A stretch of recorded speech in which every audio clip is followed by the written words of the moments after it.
오늘 여러분하고 나누고 싶은 본문은 이사야 56장입니다. 이사야 56장 4절에서 8절입니다. 봉독해 드리겠습니다.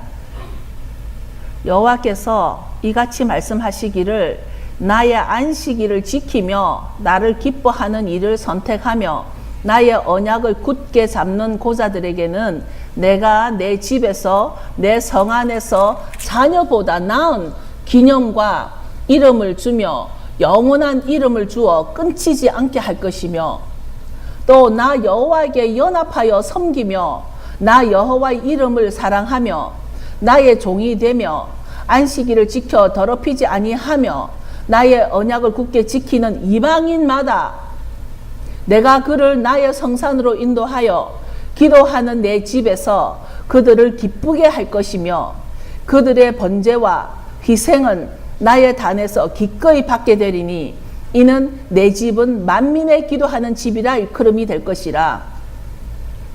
이스라엘에 쫓겨난 자를 모으는 주 여호와가 말하노니 내가 이미 모은 본 백성 외에 또 모아 그에게 속하게 하리라 하셨느니라. 사실 이 본문은 샤밧 예배 때 제가 많이 같이 나누었던 말씀이기도 하지만 오늘 여러분과 나누고 싶은 그 마음이 있어서 했습니다.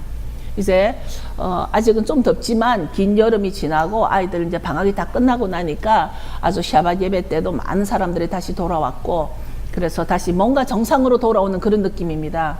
이제 9월 1일 날 침례식을 할 텐데 이 침례라는 것이 생각보다도 주님이 주시는 그 뜻이 많이 들어 있었습니다.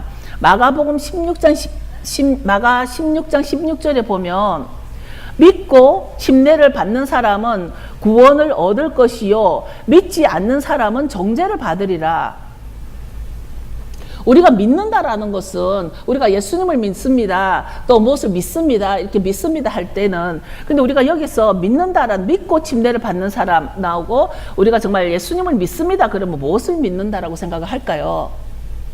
우리가 믿습니다 그러면 예수님의 가르침을 믿는다라는 것이죠. 예수님의 가르침은 그 모든 것이 하늘 나라를 가리키는 것이고 예수님의 자기 자신의 정체성이 무엇인가를 가리키는 것에 대해서 예수님을 믿는다라는 것입니다.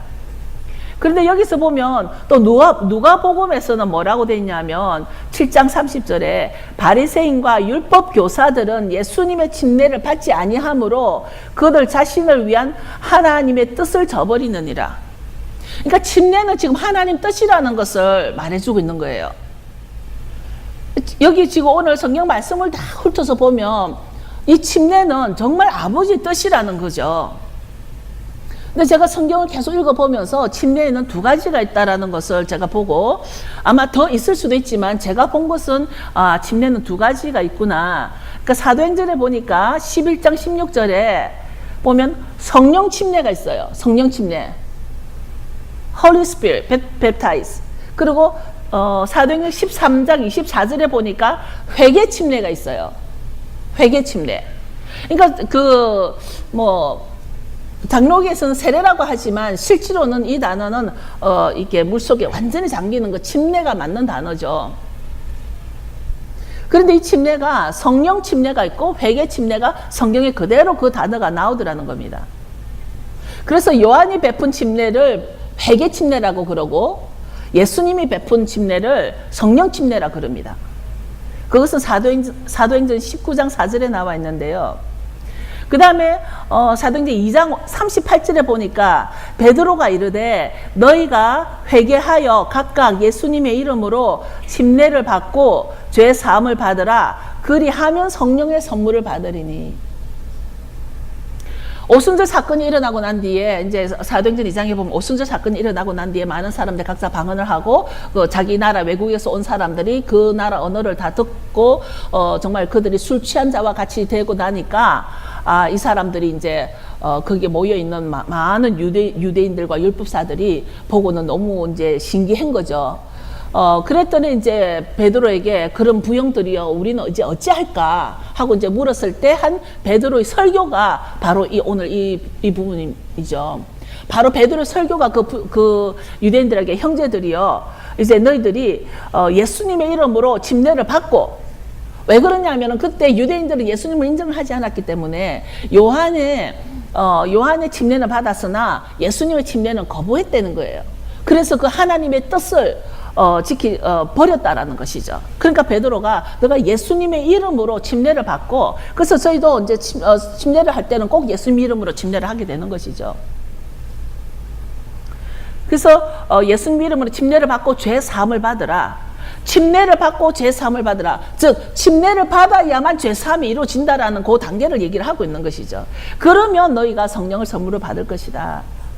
마치 침례는 우리가 언약 백성으로서 지켜야 할 어떤 의식이죠.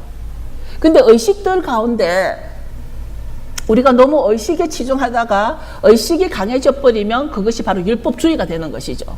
무엇이든지 그 율법을 지키기 위한 그 의식이 위주가 돼버리는 자들을 율법주의라 그러고, 그러나 그 율법 자체는 사실은 그 단어를 율법이라고 한 것 자체가 영어로는 law라고 설명한 것 자체가 다르죠. 왜냐하면은 사실은 율법이 토라인데 토라의 뜻은 그 법이 아니거든요. 토라는 하나님의 가르치는 것이거든요. 좀 더 깊은 의미로 보면은 토라는 하나님의 가르침이고 하나님의 가르침 바로 법이다. 이렇게 되면은 논리적으로 말은 맞는 말이에요. 그런데 여기서 보면 그런 어떤 그 의식 가운데 우리가 꼭 해야만 하는 의식이 있는 것이죠. 그것이 바로 이 침례 의식이라든가 어떤 결혼 의식이라든가 그런 것 같습니다. 그러니까 지키지 않아도 되는 의식이 있지만 침례식은 믿는 자라면 꼭 지켜야 하는 의식이라는 것을 우리가 오늘 이런 말씀을 통해서 인식하게 되는 것입니다. 우리가 침례는 마치 생명과 상관이 있기 때문에 이 침례를 소홀히 다뤄서도 안 되고 침례를 정말 아무 생각 없이 했어도 안 되겠다라는 것입니다. 침례는 내 생명과 상관이 있다라는 것을 오늘 말씀을 통해서 여러분과 나누겠습니다.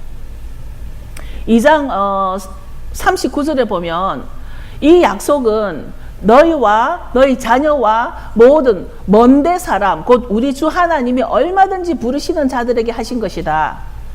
그러니까 이 침례는 어떤 뭐 특정한 사람에게 한 것이 아니라 먼데 있는 사람, 이방인들에게까지도 하나님이 부르시는 모든 자에게 다 침례를 하는 것인데, 마치 이 침례를 고린도전서에 가면은 뭐라고 표현했냐면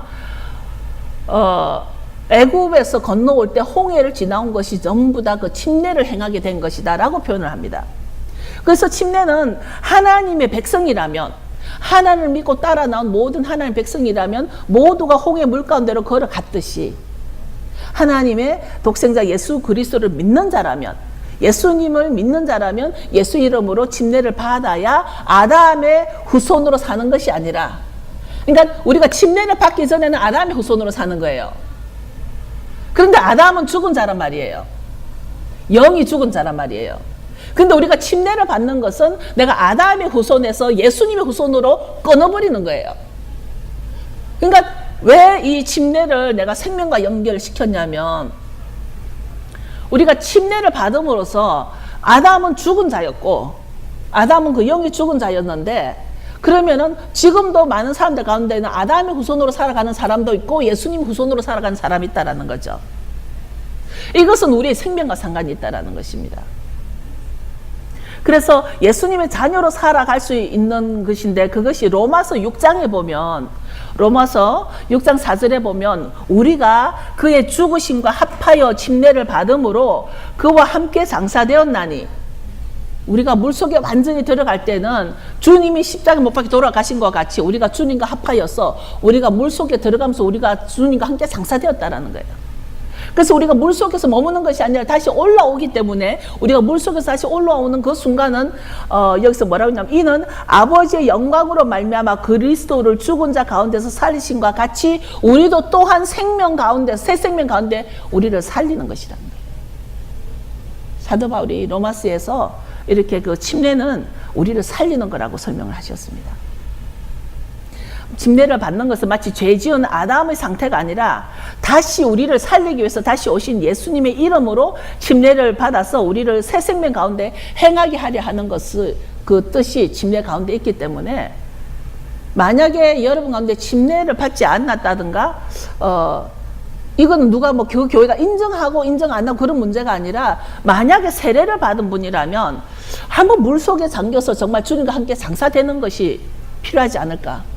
그래서 다시 올라옴으로써 물속에서 올라올 때 내가 새로 새 생명으로 행하게 하려고 하는 그 말씀을 이루는 것이 더 중요하지 않을까 합니다. 침례는 또 하나님의 어떤 그 한세 사람 진리의 뜻이 달려있는 것도 같았습니다. 침례를 보면서 이 침례는 정말 한세 사람의 뜻이 들어있구나 하는 것을 보게 됐는데, 그것은 우리가 유대인이나 헬라인이나 종이나 자유인이나 또 다 한 성령으로 침례를 받아서 한 몸이 되게 한다는 것이야. 성령으로 한 몸이 되게. 성령으로 한 몸이 되게 하셨고, 우리가 또 침례를 받음으로써 모두 한 성령으로 한 몸이 된다는 것이죠. 그것이 갈라디아서 3장 27절에 있는 말씀이에요. 갈라디아서 3장 27절에 보면 누구든지 그리스도와 연합하기 위해서는 침례를 받는 자는 그리스도로 옷을 입는다 그랬어요. 지금 이게 뭐냐면 그리스도와 연합하게 한 자는 침례를 통해서 그리스도의 옷을 입게 된다는 거예요. 이게 그래서 이 침례가 생각보다 아주 그냥 어떤 거 교회 행사가 아니라 교회 의식이 아니라 침례의 아버지가 품어준 그 뜻이 굉장히 많다라는 것을 이번 기회에 저도 많이 알게 됐습니다. 그래서 이 침례 때문에 일어난 비극적인 사건도 많이 있죠. 어떤 역사적으로 어떤 신학적인 역사적으로 보면 많은 피 흘림이 있었죠. 침례 때문에. 그 침례파들이 이제 일어났을 때 그 교황에서 그 교황청에서 한 거하고 말씀으로 돌아가기 위해서 말씀을 보니까 1500년에 이제 그 인쇄가 굴덴베르그 인쇄가 발달이 돼가지고 성경이 막 배포가 되고 또 번역이 되고 하다 보니까 사람들이 성경을 보니까 지금 제가 쭉 읽어드린 것 같이 침례에는 정말 하나님이 깊은 뜻이 있구나 그렇게 생각해서 이제 침례교가 생긴 것입니다. 쯔빙글이라든지 칼빈이라든지 이런 사람들이 이제 그 침례를 의식하게 되고, 그러나 그 사람들은 세례라는 단어만 바꿨을 뿐이지 영어로는 그래도 베프티즘으로 썼습니다. 그래서 그 침례를 알게 돼서 이 사람들이 침례 의식을 행하기 위해서 물속에 잠겼을 때 캐톨릭 사람들이 그 수많은 사람을 물속에 눌러뒀죠. 많은 사람들을 물속에 눌러뒀어 그 사람들이 일어나지를 못했습니다. 물속에서 죽어버렸죠. 그렇게 해서 너희들이 그렇게 침례를 좋아하냐? 그러면은 영원히 물속에 잠겨라 해가지고 캐톨릭에서 교황청에서 물속으로 눌러버려서 죽은 사건들이 역사적으로 있습니다. 결국 그 침례 자체가 그러고 보면은 정말 그 교황의 정체성은 그 배경에 누군가를 알 수가 있는 게, 침례는 오늘 갈라디아서도 읽어봐도 그렇고 하나님과 연합하게 하는 거예요. 우리를 내가 죽고 예수 그리스도로 다시 옷 입게 하는, 하나님과 연합하는 건데, 그 침례를 반대하고 교황청에서 나와서 보니까 말씀을 보니까 그 말씀에는 침례가 있어서 침례를 하는데, 침례를 한다고 사람들 다 죽여버리는 그런 교황청의 배경을 보면은 결국 교황청은 우리를 하나님과 연합하게 하는 것이 아니라 거기서는 사람의, 그러니까 그 교황에 대한 그 사랑과 연합하는 것이 그들의 목적인다면, 성경에서는 분명히 우리를 하나님과 연합하게 하는 것이 목적이었다는 것이죠. 그 중에 하나의 의식이 침례라는 것입니다. 그래서 이제 본문으로 돌아가 보면 본문의 말씀대로 세상은 요즘 이제 많이 나와 있죠. 세상은 사람들에게 불안을 주고, 그래서 사람들을 연합시키고 사람들의 마음을 뺏기기도 하고, 뭐 여러 가지 미디어를 통해서 사람들에게 전 세계적으로 어떤 지금 뭐 그 하마스라든가 또 ISIS라든가 이런 사람들은 사람들에게 지금 불안을 주고 있어요. 목을 잘라버리고. 그러고는 또 한 곳에서는 우리는 사랑이다, 우리는 평화다 그래가지고 사람들과의 지금 연합을 많이 조성하고 있는데, 이미 성경에서는 마지막 때 그렇게 할 것이다, 사람의 마음을 훔칠 것이다 얘기를 했습니다. 그러나 하나님은 오늘 우리에게 뭐라고 하시냐면, 하나님은 우리가 하나님과 연합되기를 원한다는 거예요. 하나님과 연합되게.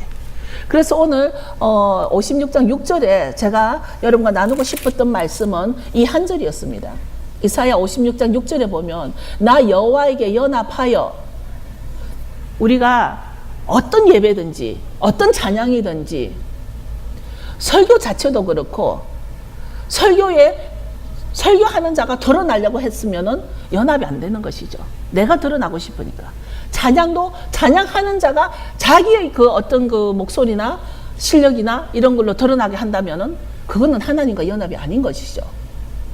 그렇기 때문에 저번에 몇 번 말했지만 그 제임스 더헤이 목사님이 뭐라 그랬냐면은 영광의 그 7단계에서 가장 높은 단계가 연합이라는 것을 제가 예배를 드리면서 피부로 느끼는 거예요. 금요일날 굉장히 임재가 강했습니다. 금요일날 예배를 드리는데 주님이 저에게 만지시면서 저를 위로를 해주시는데 어떤 마음을 주시냐면은 주님께서 저를 얼마나 보호를 해주시고 저를 지켜주시고 저를 인도해 주셨는지를 이렇게 쭉 보여주시면서 제가 모르고 지나간 순간도 그것이 주님께서 저를 보호해 주신 순간이었다는 것을 알게 되고 주님이 너무 감사한 거예요. 그런데 그날 정말 예배가 좋았는데 이 예배가 무엇이었을까? 이 예배에서 우리가 이렇게 임재를 느낄 수 있던 게 무엇이었을까? 그거는 모든 사람이 연합이 한 마음이 다 하나가 연합이 됐다라는 거예요. 찬양이 깔려 있는 게 아니더라는 거죠. 연합이 되니까 거기에 주님의 영광이 나타나고 거기에 주님의 임재가 나타났다라는 것입니다. 그래서 여기 보면 여호와와 연합하여 섬기라.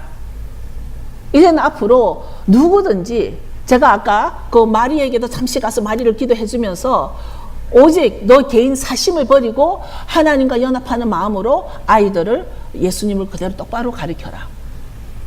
그리고 또 어떤 예배라도 하나님과 연합하는 예배가 아니라면 그 예배는 하나님이 받지 않는다라는 것을 우리가 나중에 배울 수 있습니다. 그리고 또 여호와의 이름을 사랑하며 우리가 예배 드릴 때 하심이라고 하는 그 하심은 정말 그 이름 전치사 더에 하는 쉼은 하나님의 백성 그 이름 그러니까 여호와 야훼 바헬 그러니까 그 이름 여호와 이름을 사랑하며 그 종이 되라. 여호와의 종이 되라. 그러니까 이 부분이 왜 제가 강조하냐면 정말 그 예배가 정말 내가 주님의 종으로서의 예배를 드리는 건지 우리가 자꾸 이렇게 자기 자신을 점검해 볼 때 예배를 드리는 태도라든가 예배를 준비하는 모습이라든가 여러 가지를 보면은 정말 이 예배는 내가 주님의 종으로서 드리는 예배인지 아니면은 그냥 예배를 와줬으니까 뭐 이 예배는 내 마음대로 한다라는 식인지 그거는 각자에게 달려 있는 것 같습니다. 여호와 이름을 사랑하며 그의 종이 되라. 그리고 안식일을 지켜 더럽히지 말라. 지난주에 저희가 그 십계명을 다 나눠봤습니다. 비교해봤습니다. 그 유대교 십계명과 또 개신교 십계명과 또 가톨릭 십계명을 다 나눠봤습니다. 다 비교를 해봤습니다. 여러분이 직접 보셨습니다. 근데 거기에서 가톨릭에서는 이 안식일을 바꿔버렸습니다. 그러나 오늘 이사야에서는 안식일을 지켜 더럽히지 말라. 이 모든 언약을 굳게 지키는 누구마다? 이방인마다.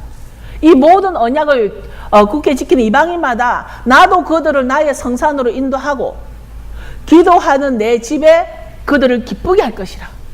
우리가 하나님과 연합하고 그리고 하나님의 이름을 사랑하고 그리고 안식일을 지켜 거룩하게 하면은 하나님이 하나님 집으로 우리를 인도하겠다는 거예요. 그래서 하나님께서 우리를 기쁘게 해주시겠다는 겁니다. 우리가 주님을 만나면 금요일 저는 많이 울었지만 그 울음이 기쁜 울음이었어요. 정말 주님이 나를 지켜주셨구나. 정말 주님이 나를 이렇게 보호해 주셨구나. 내가 정말 이 절벽길을 그냥 아슬아슬하게 걸어가는 그 순간에도 주님이 지켜주셨구나. 그거 너무 기쁜 거죠. 너무 기쁘고 감사해서 제가 그렇게 주님 앞에 예배를 드렸었는데 주님 우리에게 지금 그 언약을 굳게 지킨 이방인마다 성산으로 인도해서 여기에서 왜 이방인마다라는 단어를 썼을까? 왜냐하면 이것을 언약을 굳게 지키는 것을 당연히 유대인이라든지 이스라엘에 사는 사람이라든지 히브리인이라든지 우리가 그렇게 해서 딱 이렇게 배격해낼 수가 있는데 오늘 성경에서는 이 모든 언약을 지키는 이방인마다 내가 그들을 내 산으로 인도해서 기도하는 내 집에서 그들을 기쁘게 할 것이며 이제 그들의 번제와 희생을 이제 예배를 받겠다라는 거예요. 우리 예배는 로마서 12장 1절 같이 내 몸을 살은 거룩한 산 제사로 드리는 거기 때문에 예배는 그렇게 해서 번제와 희생을 나의 제단에서 기꺼이 받게 될 것이다. 그러면서 이는 내 집은 만민이 기도하는 집이라 일컬음이 될 것이다. 그러니까 여러분 어디 그 교회를 가시면 어떤 그 기도원이나 기도체 가면은 뭐 내 집 만민이 기도하는 집이다. 근데 여러분 이제는 여러분이 눈을 다시 떠야 될 게 아무 곳이나 만민이 기도하는 집이 아니에요. 교회라고 해서 만민이 기도하는 집이 아니에요.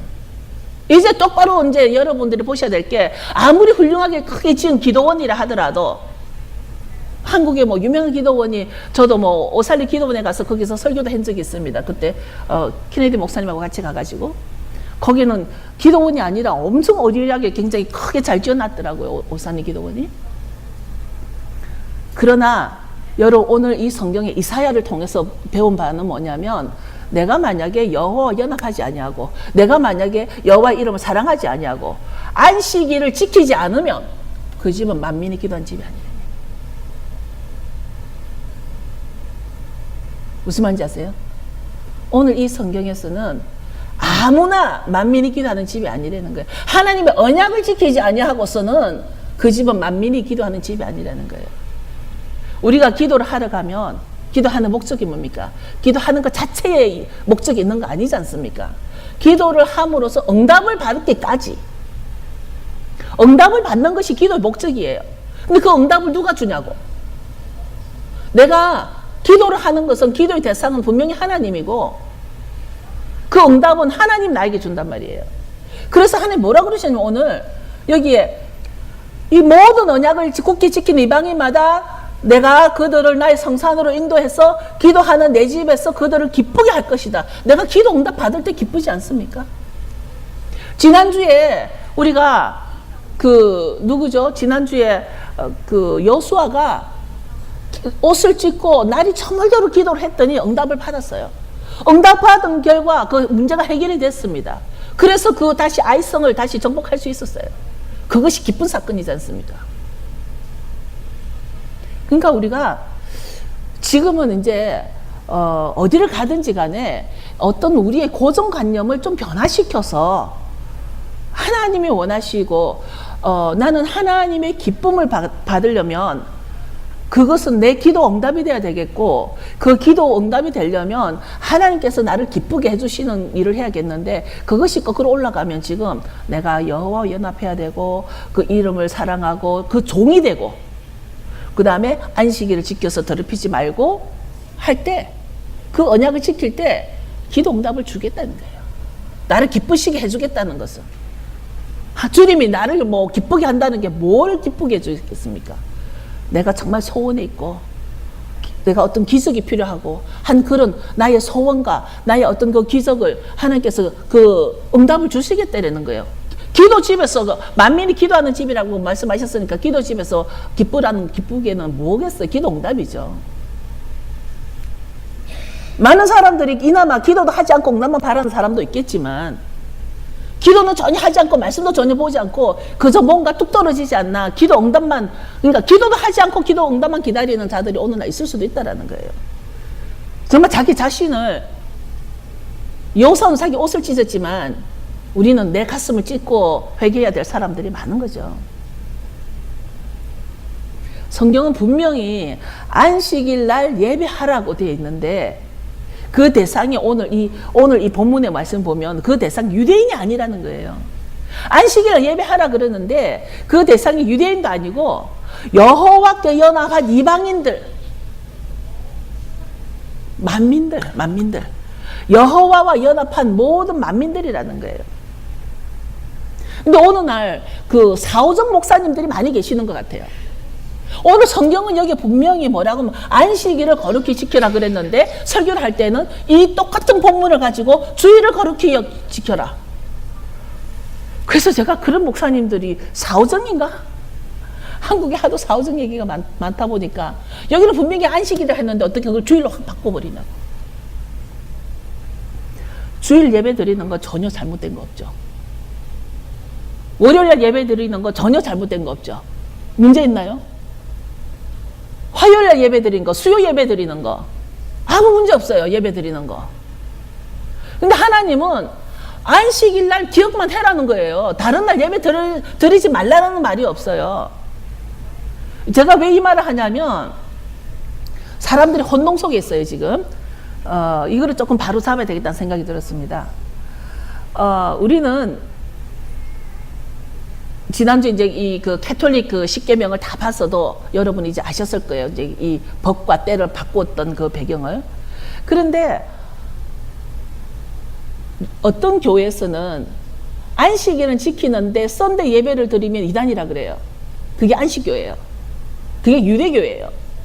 유대교는 안식일만 지키고 다른 요일은 예배 지키면 안 되는 걸로 알아. 성경에 다른 요일은 예배 지키지 말라는 말이 없어요. 우리는 성경으로 돌아가려면 철저하게 성경으로 돌아가야 됩니다. 그리고 안식교인도 제가 여러분하고 교제를 해봤어요.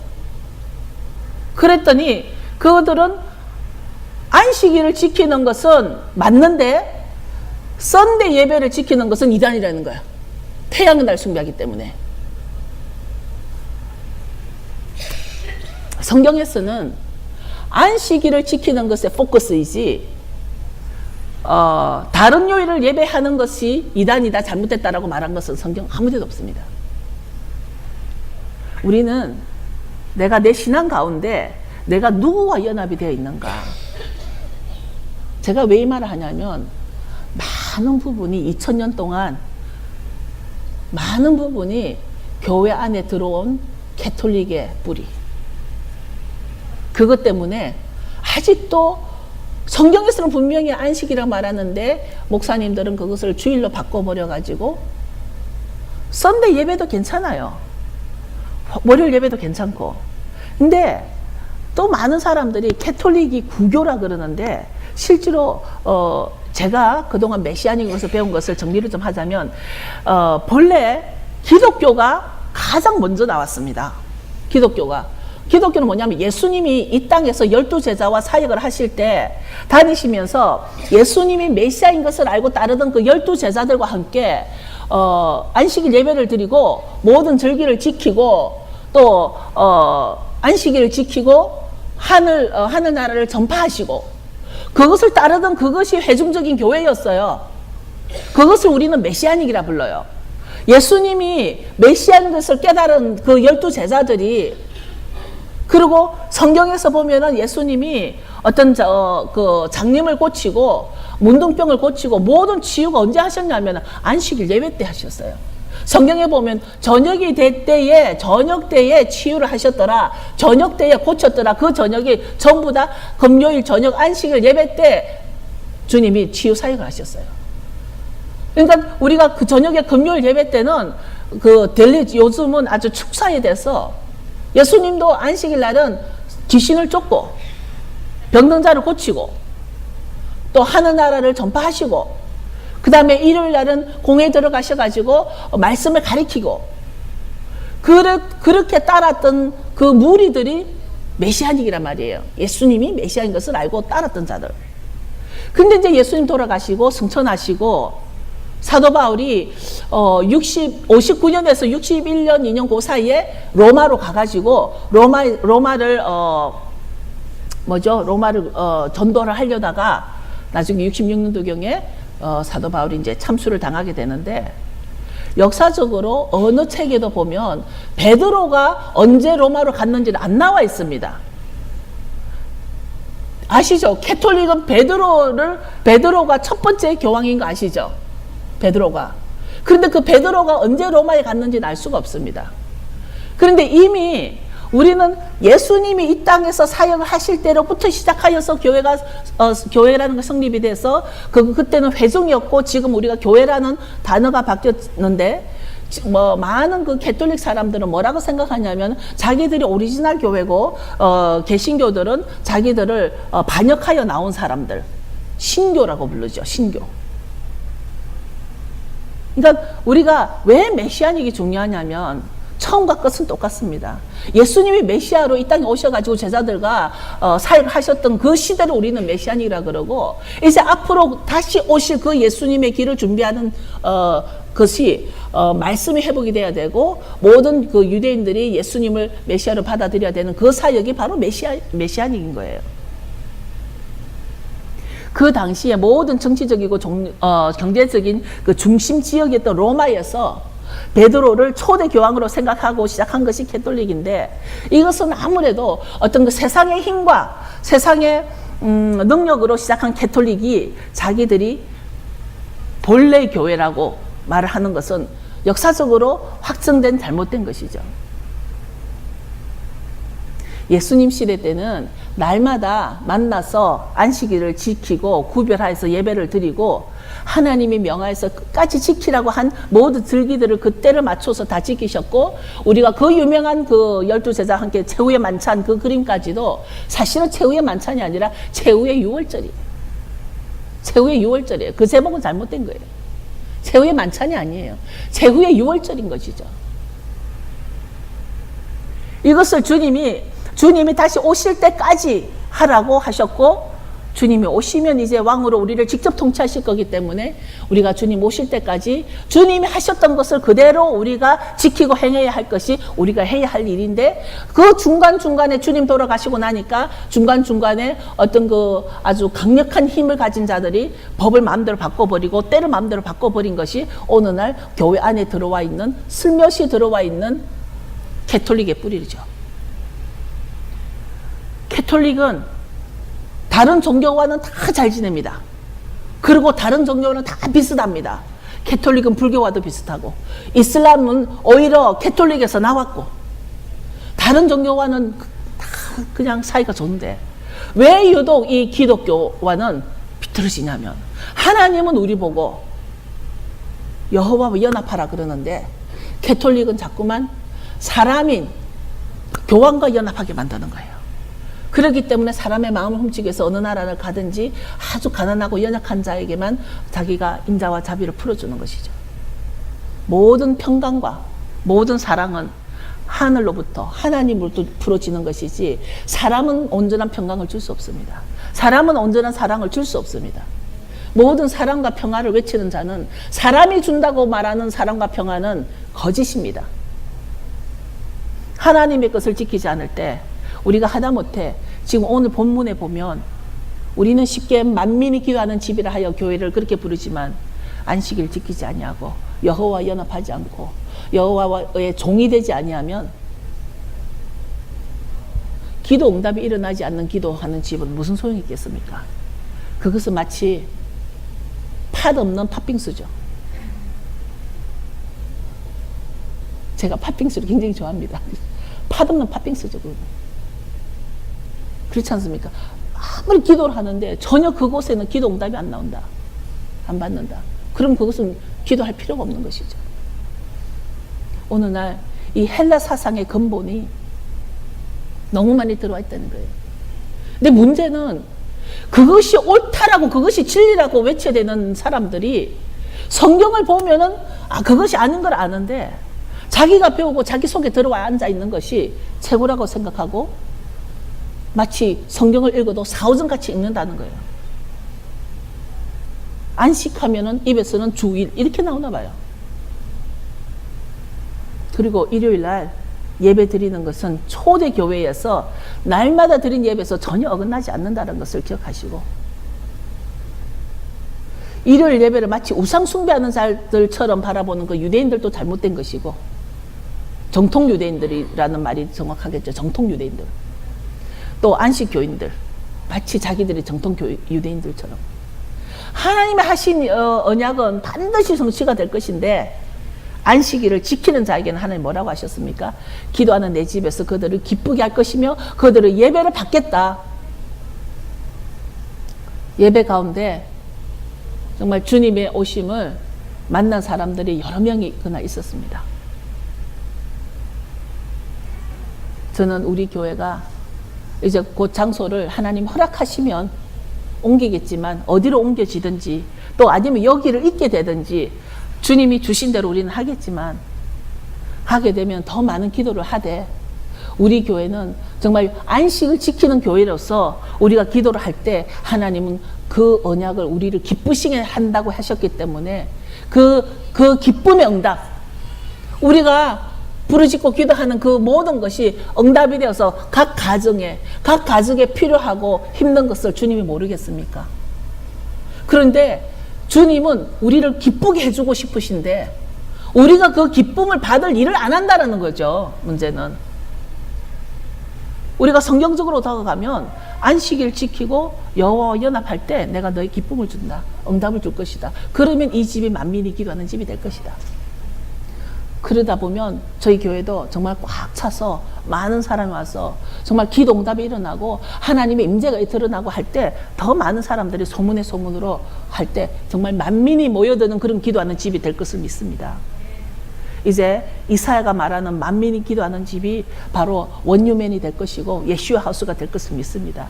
어떤 집인지 이제는 여러분들이 어느 기도원을 가든지 어느 교회를 가든지 정말 그곳이 만민이 기도하는 집의 자격을 갖췄는가? 많은 사람들이 기도원을 하고 싶어하고 많은 사람들이 기도 열심히 해야 된다 그러고 기도하는데 오늘 이사야 56장을 보면은 기도만 아무리 한다고 어떤 분이 저에게 자꾸만 그럽니다. 뭐 12시간 기도를 해야 된다 그러고 24시간 기도를 해야 된다 그러고 12시간 기도하면 좋죠. 24시간 기도하면 좋죠. 48시간 기도하면 더 좋죠. 1시간을 기도하더라도 하나님이 우리에게 기쁨을 주시는 응답의 기도를 하는 것이 우리에게 훨씬 유익할 것입니다.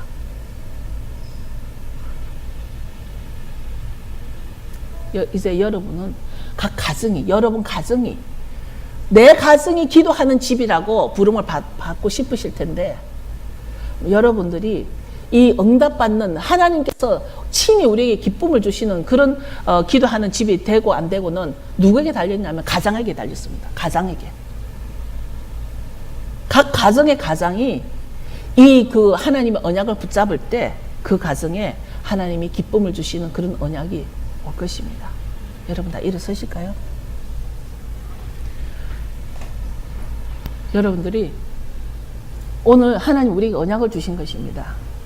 이 이사야에서 통해서 하나님과 연합하고 그리고 하나님의 이름을 사랑하고 하나님의 종이 되고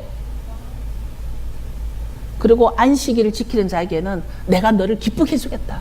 하나님 우리를 기쁘게 해주고 싶다라는 그 하나님의 소망을 느껴질 수 있습니다. 이 책을 보면 하나님의 소망을 우리가 느낀단 말이에요. 얘들아 내가 너희를 기쁘게 해주고 싶다. 너희 기도하는 것보다 응답해주고 싶다. 저희 딸이 지난주에 멀쩡한 차를 엔진 오일을 안 갈아가지고 엔진이 다 폭발이 돼버렸어요. 꽤 좋은 차인데. 그러니까 지금은 걔가 이제 돈이 없으니까 그 차를 못 사는 형편인데 제가 그 딸에게 네가 틀렸으니까 네가 결정해라. 각 가정마다 필요한 것들이 너무 많이 있어요. 근데 하나님은 네가 이렇게 하면은 내가 너를 기쁘게 한다. 그 기쁨은 기도할 때 응답을 주겠다라는 것입니다. 우리가 다시 배식으로 돌아가서 내 머릿속에 있는 어떤 그 습관적이고 버릇과 또 고정관념이 아니라 다시 배식으로 돌아가서 여호와 연합했을 때 기도할 때 응답을 주신다. 우리는 기도 응답을 받기 위해서 기도하는 것입니다. 여러분들 기도하십시오. 회개와 함께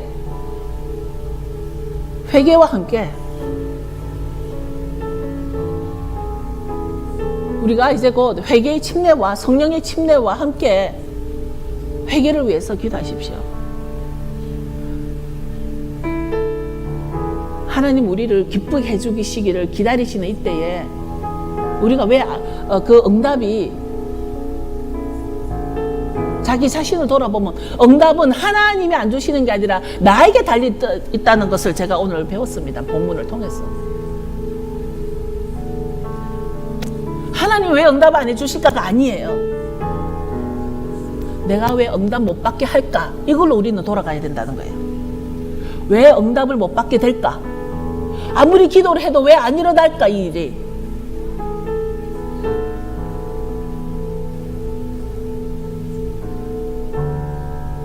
누군가 나를 조금만 이렇게 도와주면 좋겠는데 왜 이런 일이 안 일어날까? 그거를 하나님을 보지 마시라고요. 옆집 사람 보지 말고 왜 옆에서 안 도와준 나를 보지 마시고 내 속에서 내 속에 하나님 나를 기뻐해주고 싶은데 내가 왜 그 응답을 못 받는 요소를 가지고 있을까? 그 모든 요소는 나에게 있다는 것이에요.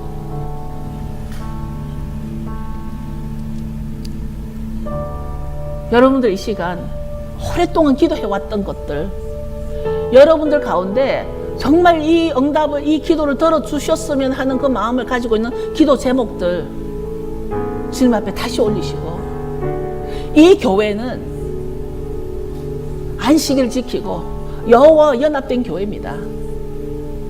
정말 이 교회는 바깥에서는 어떻게 볼지 몰라도 오늘 이사야서 56장에 말하고 있는 그 일을 이루어질 수 있는 교회입니다. 우리가 감당할 만큼 하나님께서 우리에게 기쁨을 주시는 교회입니다. 여러분들이 다시 기도 제목을 주님 앞에 올려드리면서 내 마음을 점검해서 내가 아직 기도 응답을 받지 못하는 요소가 무엇일까?